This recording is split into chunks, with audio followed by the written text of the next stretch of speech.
Well, my father had been running movie theaters for a chain called Martin Theaters. It was a southern chain, theaters all over the South. And at the time the war broke out, he was running a theater in Childersburg, Alabama. And he finally got caught by the draft. So in 1943, he got shipped off to Europe to serve in the Army. When he came back from the war, you'll remember the GI Bill then said your employer had to give you your job back or a comparable job. So Martin Theaters, by the way, it was owned by Daddy's cousin, Edie Martin. Martin Theaters offered Daddy the choice of a Huntsville, Alabama theater or the Ackworth, Georgia theater, and he picked Ackworth. So Daddy ran the theater there. We were open, I think, 7 days a week. He would show sort of second run, third run movies because we couldn't afford to rent the really expensive brand new releases. On Saturdays, we were basically the babysitting service for the town because he would have 2 or 3 westerns, odors we called them, and a couple of serials and a bunch of cartoons. And I think the cost of admission was something like a dime or 12 cents or some such thing. And after about probably 2 or 3 years later, he decided that what Ackworth really needed was a drive-in theater. So he went out on the edge of town and bought a bunch of acres out on the edge of town and built a drive-in theater. Daddy was like all these guys who came back from World War II, a lot of them at least. After beating the German army in nasty weather, marching halfway across Europe with equipment that didn't work half the time, these guys came home and they sort of felt like they could do anything that needed to be done. And so when we moved here, the first thing Daddy did was to build his own house out on Lakeshore Drive. I wouldn't know where to start about building my own house. Mm-hmm. But he built the drive-in theater from scratch. Mm-hmm. And Daddy had to do the lettering for the signs. They didn't come with the movies. He had to do his own. Mm-hmm. So he became a pretty fair letterer over time. But he always had this marketing bent, so he decided at some point in life that he could probably get a little more mileage out of his signs if he would intentionally misspell a word or two.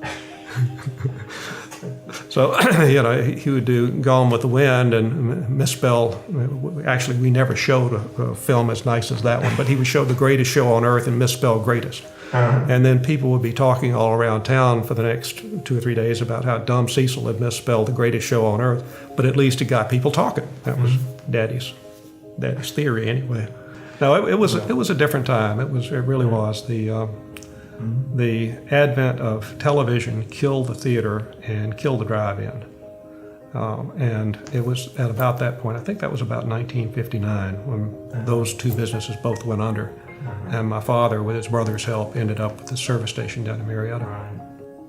My mother was very unusual and kind of a fish out of water in Ackworth in some ways. I believe that when I was growing up, there were 2 sets of the Encyclopedia Britannica in town. The school had one and we had the other one. And I'd ask my mother a question, and the invariable response would be, go look it up. And we spent a lot of time looking it up. Mm-hmm. She was very interested in world affairs, national politics, and the like. But she was a multi-talented, very smart lady. And as I said, she ended up at least lighting my tail on fire and that of my older brother and my younger brother. We were determined that we were going to do well. Charlotte McClure, of course, was our guidance counselor. And she's the reason I ended up at the University of Georgia instead of going to Reinhardt Junior College. When it was time to start applying for colleges, my mother and I sat down and started figuring out what we would have to end up paying for this and paying for that. And it pretty quickly became evident that I wasn't going to have the money. And my father never earned a lot of money, certainly, and he didn't have the money to send me. So my mother and I decided that the best bet was that I would go to Reinhardt and commute over, live with my parents, choke, oh Lord, and commute to Reinhardt Junior College. I was bemoaning all this stuff to Miss Charlotte one afternoon, and she said, well, maybe there's something I can do. And about 6 or 8 weeks later, I got a call from her to come down to the office. So I go down, and she said, I think I may have helped solve the problem. What she had done was, I had lost a thumb in a shotgun accident when I was 13 years old.